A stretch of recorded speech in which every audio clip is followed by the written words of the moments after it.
Provision for doubtful debt, irrecoverable debt और irrecoverable debt recovered के नाम से क्वेश्चन है आपके पास। नवंबर 2011 पेपर 21 क्वेश्चन नंबर।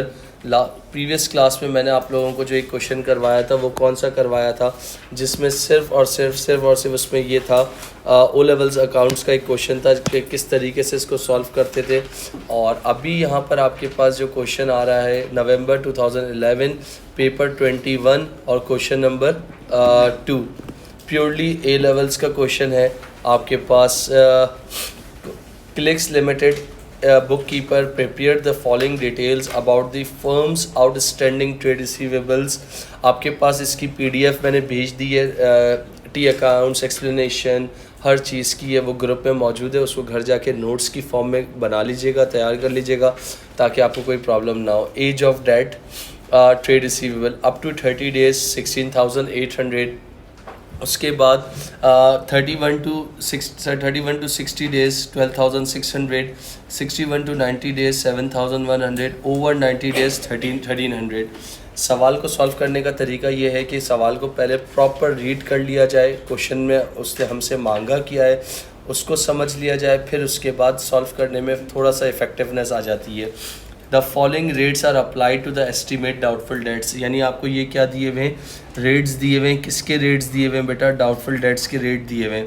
अगर मैं डाउटफुल डेट्स के रेट की अगर बात कर रहा हूँ तो यहाँ पर आपके पास प्योरली इस जगह पे देख सकते हो डाउटफुल डेट्स में उन्होंने यहाँ पर हमसे क्या बात कही थी, अप टू 30 डेज, यानी अप टू 30 डेज पे कितना डाउट होगा 1%, 31 टू 60 डेज़ पे कितना डाउट होगा 2%, 61 टू 90 डेज़ पे 3%, ओवर 90 डेज़ पे 10%। यानी जितना डाउट बढ़ता जाएगा, जितना शक बढ़ता जाएगा, उतनी परसेंटेज इंक्रीज़ होती जाएगी। क्वेश्चन दिखने में थोड़ा सा टेक्निकल लग रहा है मगर है बहुत आसान। स्टार्ट किस तरीके से करोगे, सॉल्व कैसे करोगे, वो आपने देखना है। अब प्रोविज़न यहाँ पर मैं कुछ कलर्स से यूज़ कर रहा हूँ। अब provision for doubtful that is maintain this has a balance of 800 on 1 जनवरी। यानी प्रोविज़न फॉर डाउटफुल डेट का क्या दिया हुआ है, बैलेंस दिया हुआ है। कितना दिया हुआ है? 800 दिया हुआ है। तो इसका मतलब डाउट का जो अकाउंट है उसका ओपनिंग दिया हुआ है जो आप लोगों के सामने है। यहाँ तक कोई मसला?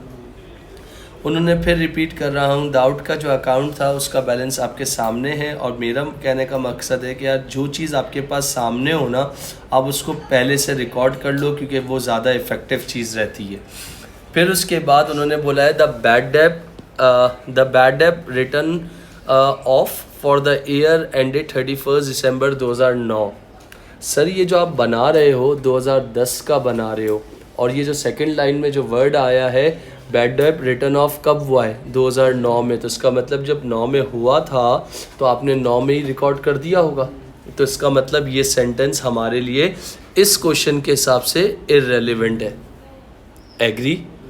अच्छा, उसके बाद यहाँ देख लीजिएगा एक डेबी था जो क्रेडिट कस्टमर था जिससे 700 रुपये लेने थे, वो रिसेंटली क्या हुआ है, बैंकरप्ट हुआ है। This amount had been included, ये अमाउंट हैड बिन मतलब इंक्लूडेड है। ऊपर वाली जो अबव इंफॉर्मेशन है आउटस्टैंडिंग 61 टू 90 डेज, इसका मतलब है कि ये जो अमाउंट है ना वो किसके अंदर इंक्लूड है, 90 डेज़ वाली में। तो ये लो मैंने एरो बना दिया, सही है। This amount had been included in the detail above as outstanding 61 to 90 days. और उसके बाद क्या कहा है कि इट हैज़ बिन मतलब अभी होना है, इसको राइट ऑफ कर देंगे इमीडिएटली। तो इसका मतलब 7,100 में से ये जो 700 रुपये हैं डेबी का वो बैड डेब्ट हो गया। तो इसका मतलब अब यहाँ जो ट्रेड रिसीवेबल बचेंगे वो कितने बचेंगे, 7,100 माइनस 700 कितना हो जाएगा, 6,400। यहाँ तक सबको क्लियर? कोई ऐसा बच्चा जिसको सवाल में यहाँ तक रीड करते वक्त किसी को कोई चीज़ क्लियर ना हो? अच्छा, उसके बाद यहाँ पर आ जाएं क्विकली।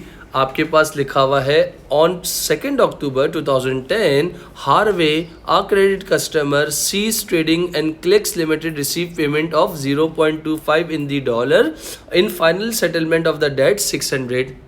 हार्वे क्रेडिट कस्टमर था जिससे पैसे कितने लेने थे, $600 लेने थे। $600 में से 0.25 क्या हो गया, आ गया, यानी 0.25 मतलब 25% आ गया। रिकवर्ड नहीं लिखा, कहीं भी नहीं लिखा रिकवर्ड। उसने कहा कि 600 रुपए ट्रेड रिसीवेबल थे हार्वे भाई के, हार्वे में उसने कितना 600 में से कितना हमें रिसीव हो गया 0.25, और we can say that 25%। Agree? अच्छा दोस्तों, फिर उसके बाद यहाँ पर आपके पास देख सकते हैं and the reminder had been written off, and the remainder had been written off, and the remainder had been written off, and the remainder had been written off as a, तो इसका मतलब जो मेरा क्रेडिट कस्टमर था वो कितना था, 600 रुपए लेने थे। 600 रुपए लेने के बाद आपके पास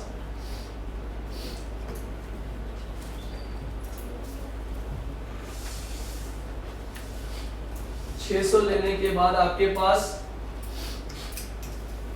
600 लेने के बाद इसका मतलब क्या हो गया, 0.25 मतलब 25% रिसीव हो गया। 25% रिसीव हो गया, तो जब 25% रिसीव होगा तो आप क्या करोगे, 25% जब रिसीव होगा तो आप क्या करोगे, इसका मतलब 600 में से आपने 25% रिसीव हो गया, और आगे खुद लिखा हुआ है the reminder as been written off as bad debt. तो इसका मतलब यानी आप अगर देखते हो तो इस उन्होंने कहा था कि 600 में से 25% रिसीव हो गया, बाकी उड़ा दो। उसके बाद नेक्स्ट लाइन लिखी हुई है other bad debt written off, other bad debt मतलब किसने किया है पता है, other bad debt return off 2010 350, this had been taken into account when drawing up the list of trade receivable above. नहीं पता सर, जितना क्वेश्चन था मैंने रीड कर लिया, क्वेश्चन को टाइम देना होता है। नवंबर 2011 था। अगर मैं आपसे कहता हूं यहां देखें, पहली रिक्वायरमेंट क्या है, calculate the amount which should be provided doubtful debt. Calculate the amount, क्या निकालनी है, अमाउंट निकालनी है, किसकी निकालनी है, पीएफडीडी की। थोड़ा सा इधर देखिएगा प्लीज, पीएफडीडी की ओपनिंग तो ये रही, कितनी थी पीएफडीडी की, जो ओपनिंग की अगर बात कर रहा हूं तो कितनी थी आपके पास, 800 दी हुई थी, 800 दी हुई थी, जो यहां पर दी हुई है ये रही। और तो मुझे क्या निकालनी है, अकॉर्डिंग टू पार्ट ए, पीएफडीडी 31 दिसंबर 2010 निकाल लूँ। कैसे निकालूंगा, कस्टमर का नाम तो नहीं लिखा हुआ, 16,800 अप टू 30 डेज है, कितना डाउट है 1%, तो 16,800 का 1% कितना होता है 168। नेक्स्ट कौन है 12,600 मल्टीप्लाई बाय 31 टू 60 डेज, कितना डाउट है 2%, तो 12,600 का 2% कितना होगा 252। तीसरा कौन है 7,100, अगर आपने इसको सही नहीं पढ़ा आप 7,100 पे अप्लाई कर दोगे, 7,100 नहीं है, 7,100 अब नहीं है, क्योंकि 7,100 था जिसमें से 700 रुपये डेबी के थे, जो कि निकलने के बाद रिमेनिंग ट्रेड रिसीवेबल कितना बन गया 6,400, जिसका डाउट कितना है 61 to 90 days, which is 3% of trade receivables, कितना 192। Thank you. उसके बाद चौथा कौन है 1300 था, 1300 था, तो 1300 पे कितना डाउट हो गया 10%, बहुत टाइम हो गया था। तो अगर मैं आपसे इन सब पे कहता हूँ तो कितना डाउट हो गया 130। जब आप इन सब को प्लस कर लोगे तो आपके पास PFDD 31 दिसंबर 2010 कितना आ जाएगा, हेल्प कर सकते हो 742। कोई मसला, 6 मार्क्स की वर्किंग थी। This is the past paper question November 2011 paper 21 question number 2।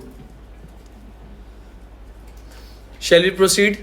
यहाँ तक किसी को भी कोई प्रॉब्लम, किसी बच्चे को भी, अबू बकर, सलमान, इश्तियाक, राफे, नकी, मुइन, यमुना, वानिया, अमल, चलू, मरवा, जैनब, लुबाबा, क्लियर। नेक्स्ट पॉइंट, अगर इस तरीके से क्वेश्चन कर लिया तो कहीं नहीं फंसेंगे. Prepare the following ledger account. Ledger मतलब T accounts. Year ended, show the closing entry to prepare the final accounts. PFDD account, bad डेब्ट अकाउंट, हार्डवेयर अकाउंट. 3 अकाउंट्स बनाने हैं. सबके फॉर्मेट्स हैं. पीएफडीडी का फॉर्मेट बनाया है, इररिकवेबल डेब्ट का फॉर्मेट बनाया है. तो फॉर्मेट को दिमाग में रखना है, कॉन्सेप्ट को दिमाग में रखना है और इससे प्लॉट कर देना है. मैं तीनों अकाउंट्स यहाँ बनाऊंगा, देख लीजिएगा. कहीं भी कोई मसला है प्लीज रोक दीजिएगा. पार्ट कौन सा है? Part B.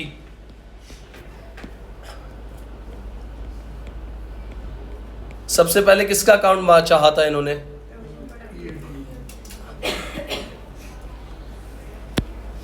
क्योंकि गोरों ने एक एहसान किया है. गोरों ने अकाउंट्स बना के जिंदगी आसान कर दी है. क्योंकि अकाउंट्स क्या है, एक तरह से कहूँ तो रटाफिकेशन है. एक क्वेश्चन कर लो, 2 कर लो, तीसरा क्वेश्चन खुद ही बन जाएगा. ये बन गया किसका अकाउंट? पीएफडीडी अकाउंट. इस अकाउंट में ना बैड डेब्ट आता है, यानी बैड डेब्ट मतलब ना इररिकवेबल डेब्ट आता है, ना ट्रेड रिसीवेबल आता है. क्या आता है फिर? क्या आता है इसमें? डाउट का ओपनिंग और डाउट का क्लोजिंग.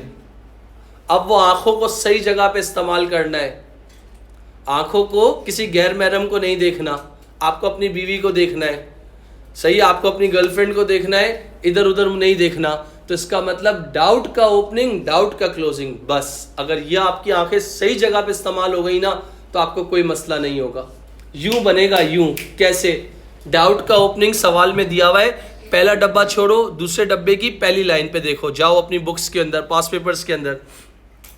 पहला डब्बा छोड़ो, दूसरे डब्बे की पहली लाइन. हर बच्चा देख के बताए कि मुझे उसको मिल गया. पहला डब्बा छोड़ो, दूसरा डब्बा छोड़ो, दूसरे डब्बे की पहली लाइन. उस लाइन को पढ़ लो, उसमें लिखा हुआ है बाकायदा. दिख गया सबको क्या लिखा हुआ है? कि फला फला फला फला balance of PFDD account was 800 on 1 January 2000. तो इसका मतलब यहां में देख लिया 1 जन 2010 क्या हो जाएगा? Balance brought down. यानी शक, साल के शुरू में शक कितना था? जब 800. इसके बाद पार्ट ए जो आपकी स्क्रीन पे, प्रोजेक्टर पे, डिस्प्ले पे शो हो रहा है, जो 31 दिसंबर जब साल खत्म हुआ तो वो डाउट कितना हो गया? तो 31 दिसंबर 2010 बैलेंस कैरिड डाउन 742. एग्री? ये डाउट कितना था और ये डाउट कितना था? शुरुआत की थी तो शक कितना था? वो शक बढ़ गया, कम हो गया? कम हो गया. अच्छी बात है, बुरी बात है? पैसे डूबने के चांसेस बढ़ गए, कम हो गए? कम हो गए. अब टी अकाउंट्स जो कराए थे, कौन सी साइड हैवी लग रही है आपको दिखने में? Credit side. This is called debit side. आपका लेफ्ट हैंड जो है डेबिट, आपका राइट हैंड. तो इसका मतलब 800 इधर लिख दिए. 800 में से 742 निकाल दीजिए. जो आपको तंग करता है उसको अपनी जिंदगी से निकाल दो, उसको फ्लैश आउट कर दो. तो इसका मतलब 800 में से 742 निकल गए. तो कितना बच गया? तो फिर कितना बच गया? तो 31 दिसंबर 2010 I/S मतलब इनकम स्टेटमेंट कितना हो गया? 58 हो गया. और ब्रैकेट में लिख दिया डिक्रीज हुआ था. तो इसका मतलब आपके पास पीएफडीडी अकाउंट बन गया. किसी को कोई मसला? तो इसका मतलब दोनों जगहों पे 800 आ गया, इक्वल हो गई. तो ये डाउट 31, उन्होंने क्या बोला था? 31 दिसंबर का ये 2010 का डाउट था. तो नेक्स्ट ईयर क्या हो जाएगा? 1 जन 2011 बैलेंस ब्रॉट डाउन कितना? 742. ताकि क्रॉस चेक होता रहेगा कि इस साल ये चलता रहेगा डाउट का रिश्ता. एग्री? एक अकाउंट हो गया. इसके बाद दूसरा कौन सा मांगा था?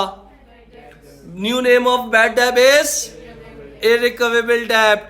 तो इसका मतलब ये अकाउंट बना लूं. थोड़ा सा कॉमन सेंस चाहता हूं. यहां पर देख लीजिएगा, इररिकवेबल डेब्ट यानी बैड डेब्ट का account. Left hand is debit and the right hand is.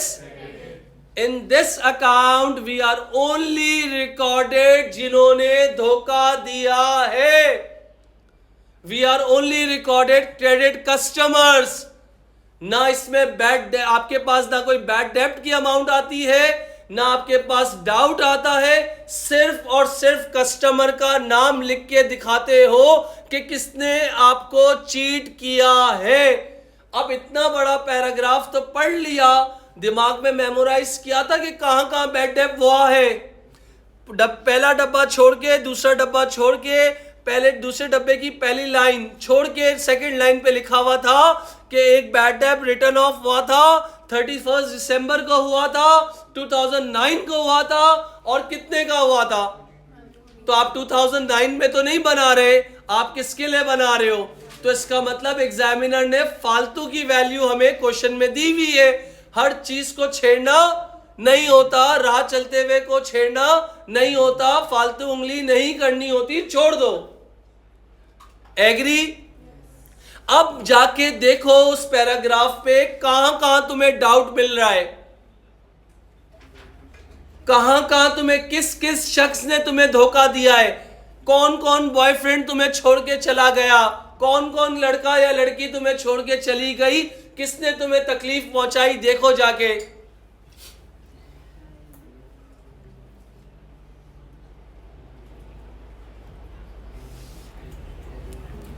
एक घंटा 45 मिनट का पेपर है, याद रखना।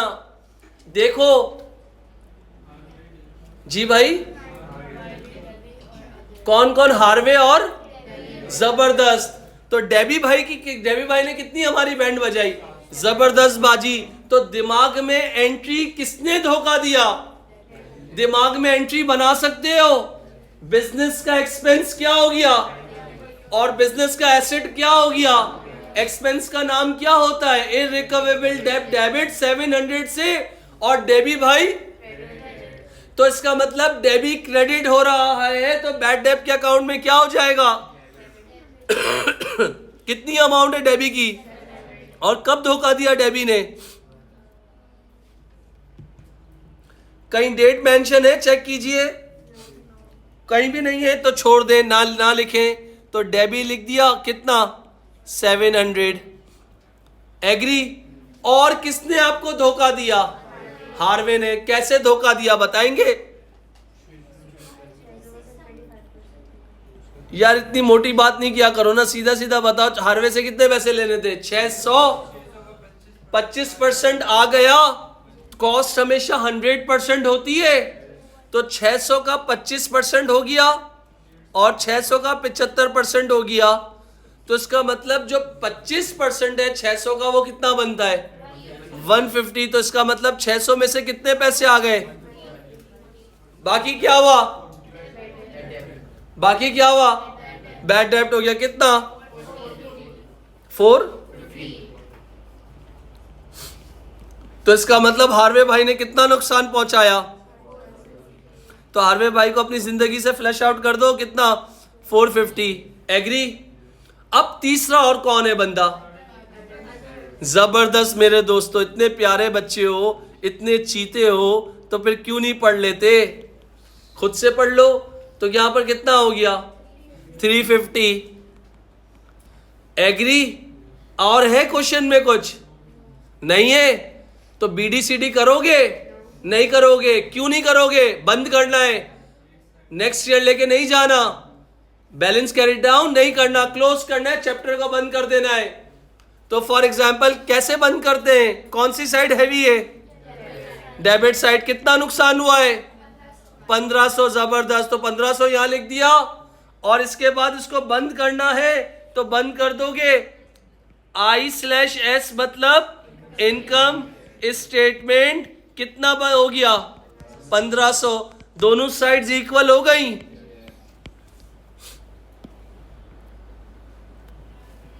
अगर हम ऐसे पढ़ लें तो कितना मजा है ना। अब क्या बनाना है, हार्वे। हार्वे कौन है मेरे लिए, credit customer, trade receivables, not trade payable. Harvey से पैसे लेने हैं, कितने लेने थे 600 लेने थे। यहां देखिएगा प्लीज, जितने साइंसेस वाले प्यारे से क्यूट से बच्चे हैं वो यहां देखिएगा। ये बना लिया किसका अकाउंट, हार्वे भाई का, हार्वे अकाउंट बना लिया। हार्वे मेरा कौन है, क्रेडिट कस्टमर है, एसिड है, एसिड के अंदर ट्रेड रिसीवेबल है, और ट्रेड रिसीवेबल्स हमेशा क्या होते हैं, डेबिट होते हैं। तो इसका मतलब हार्वे का बैलेंस ब्रॉट डाउन मुझे कितना लेना था, 600 लेना था। तो हार्वे ने मुझे पे कितना कर दिया, हार्वे ने मुझे पे कितना, तो इसका मतलब इसकी जर्नल एंट्री बनाना चाहूं तो बना सकता हूं। ये देखना, Harvey is my credit customer, जब एंट्री बनाई होगी तो क्या बनाई होगी, हार्वे डेबिट और सेल्स क्रेडिट 600 से। हार्वे भाग गया तो मेरे बिजनेस के ट्रेड रिसीवेबल्स यानी एसेट क्या हो गए, कम हो गए। कितने से कम हो गए, 600 से हो गए। तो हार्वे को क्या किया, 600 से क्रेडिट कर दिया, तो डेबिट भी तो कुछ करना है। तो हार्वे से कितने पैसे रिसीव हुए थे, 150 हुए थे, तो बैंक को डेबिट कर दिया 150 से। तो भाई डबल एंट्री तो कहती है जितना डेबिट हुआ है उतना, तो यहाँ 600 है और वहां क्रेडिट पे 600 है और डेबिट पे 150, तो जो डिफरेंस है वो क्या होगा 450 इररिकवेबल डेब्ट होगा। कैश और आपका सॉरी बैंक और इररिकवेबल डेब्ट डेबिट हो रहा है, तो हार्वे के अकाउंट में क्या हो जाएगा, तो कर दूं। तो इसका मतलब हार्वे से पैसे लेने थे 600, जिसमें से उसने कितने पे कर दिए 150, बाकी क्या हुआ, भाग गया, कितना नुकसान देकर गया 450। क्या यहां बैलेंसिंग की जरूरत बनती है, बनती है। अगर बनती होती तो बैलेंस कैरेट डाउन करता, मगर नहीं बनती। 600 थे और 600 क्या हो गए, तो दोनों साइड्स इक्वल हो गई। तो इसका मतलब पीएफडीडी अकाउंट, इररिकवेबल डेब्ट अकाउंट और हार्वे यानी क्रेडिट कस्टमर अकाउंट आपके लिए इधर लिख देता हूं ताकि कोई मसला ना हो। This is called credit customer account, agree. यहां तक कोई मसला। फिर उसके बाद नेक्स्ट पार्ट में उन्होंने क्या मांगा है, देखें जरा। प्रिपेयर एक्सट्रैक्ट एसओएफपी यानी balance sheet showing the net amount of trade receivables. अभी मैंने आपको पीडीएफ भेजी है, उसमें जाएं, पीडीएफ का पेज नंबर 2 ओपन करें जल्दी से, क्विक। पीडीएफ का पेज नंबर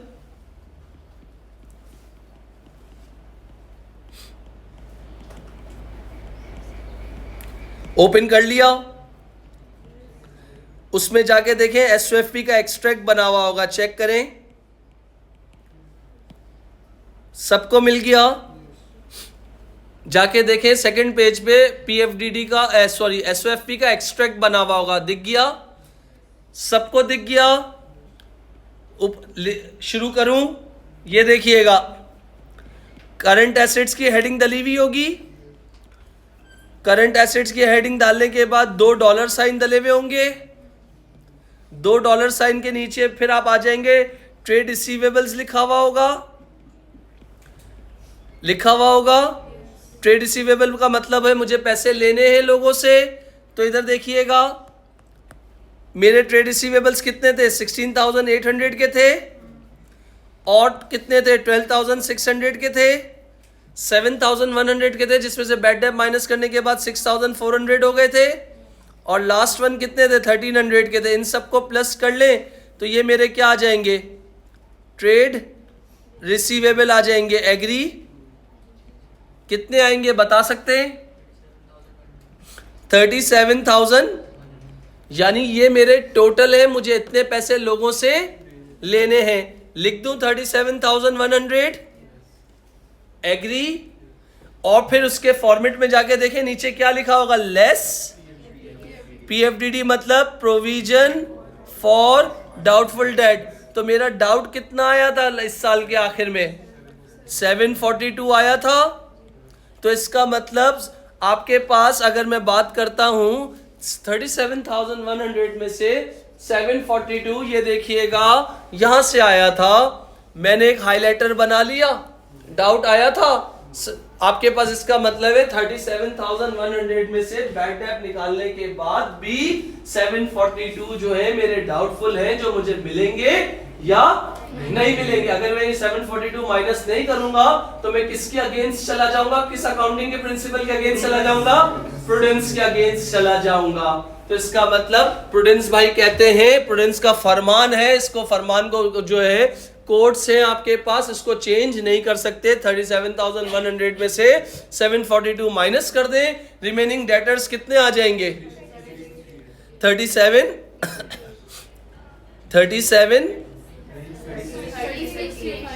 36,358। तो फॉर्मेट था मैंने सिर्फ क्या लिखी, फॉर्मेट था मैंने क्या लिखी। अगर आप जो पीडीएफ है उसको अपने खुद घर जाके लेक्चर्स बना ले, जो चीज लिखी होगी वो ज्यादा रिमेंबर रहेगी। इसके बाद नेक्स्ट पार्ट आपको रिकॉर्डिंग चाहिए, ओके। आपके पास next part, clicks limited director और रिव्यू।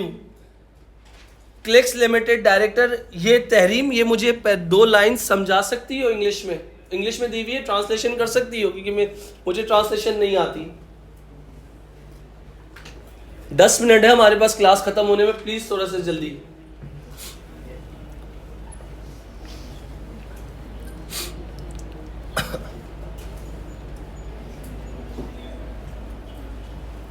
आप समझ लो नेटफ्लिक्स देख रही हो, सब टाइटल्स खुले हुए, समझा दो, गलत हो कोई बात नहीं, जल्दी क्विक।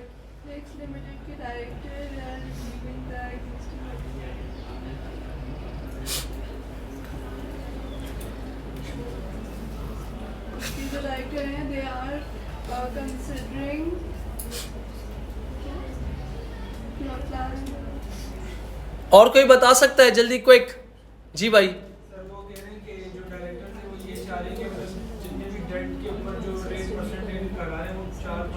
तो इससे प्रीवियस ऊपर क्या किया था, हर डेट पे अलग अलग परसेंटेज लगाई थी, तो वो क्या हो गया, कौन सा प्रोविजन था, स्पेसिफिक प्रोविजन। अब क्या कर रहे हैं, बोले सब पे एक साथ लगा दो 4%, जनरल प्रोविजन लगा दो 4% का, मतलब सबको लपेट दो। तो इसका मतलब यहां देखिएगा, फिर उन्होंने पहला पार्ट क्या मांगा है, जरा पढ़ें, बताएं जल्दी से क्विक। यानी अफेक्ट निकालना है। अफेक्ट कैसे निकाल सकते हो, सब पे 4%। 1 मिनट मेरे बच्चों, यहां पर देखना,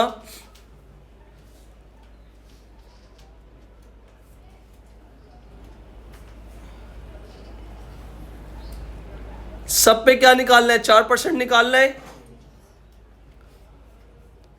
तो 4% कैसे निकल जाएगा, कौन सा पार्ट है ये, पार्ट डी का 1। तो आपके पास अगर मैं कहता हूं PFDD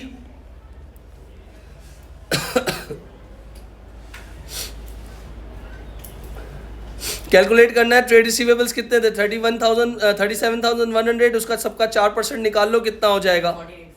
जी बेटा 1484।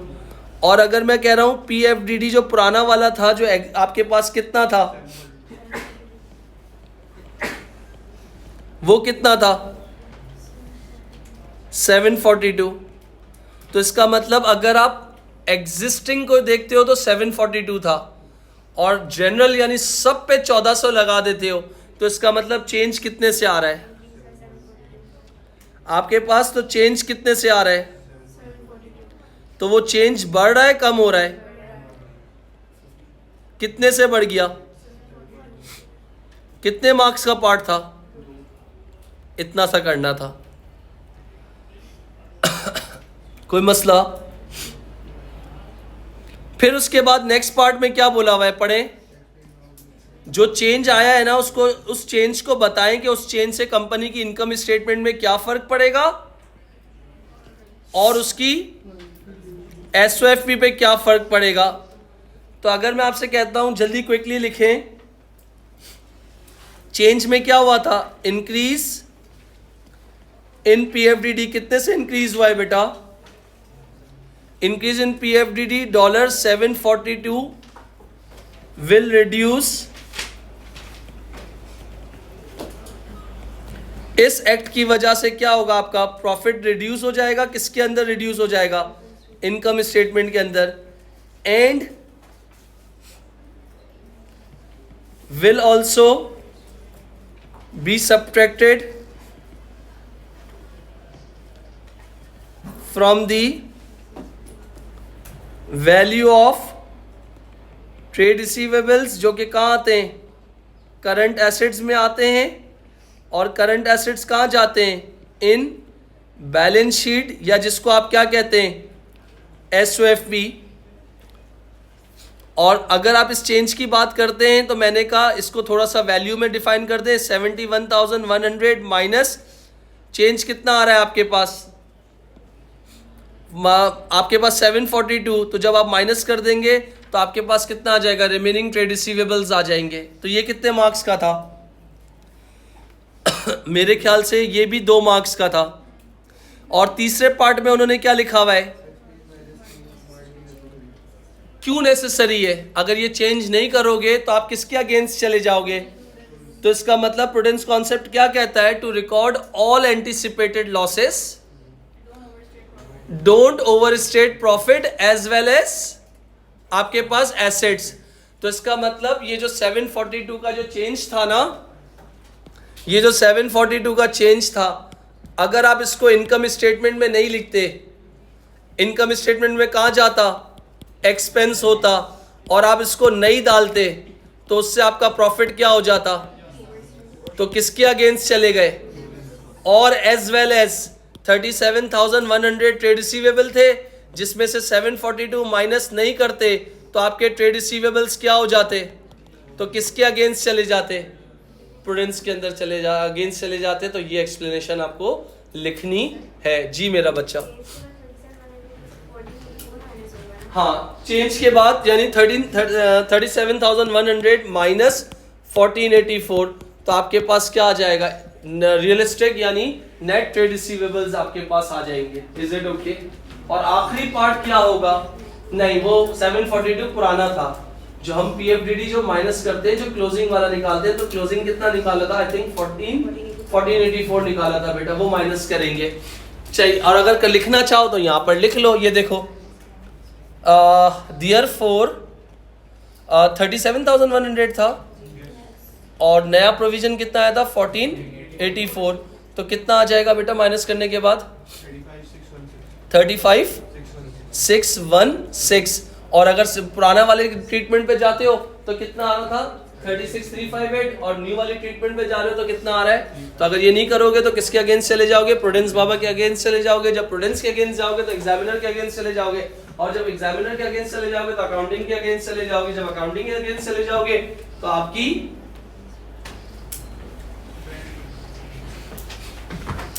Next part, state 3 factors. ये तो बता दो अल्लाह के वास्ते, स्टेट 3 फैक्टर दैट डायरेक्टर, कौन से फैक्टर्स होते हैं जो डायरेक्टर सोचते हैं किसी को प्रोविजन को बनाने के लिए। कल पास्ट एक्सपीरियंस अपनी बोलना, और एज क्या, उम्र पूछते हैं क्या, एज और age and size of trade receivables 2, और बताओ इकोनॉमिक रिसेशन जबरदस्त, और state of the economic recession, और प्रेस रिलीज अबाउट कस्टमर, और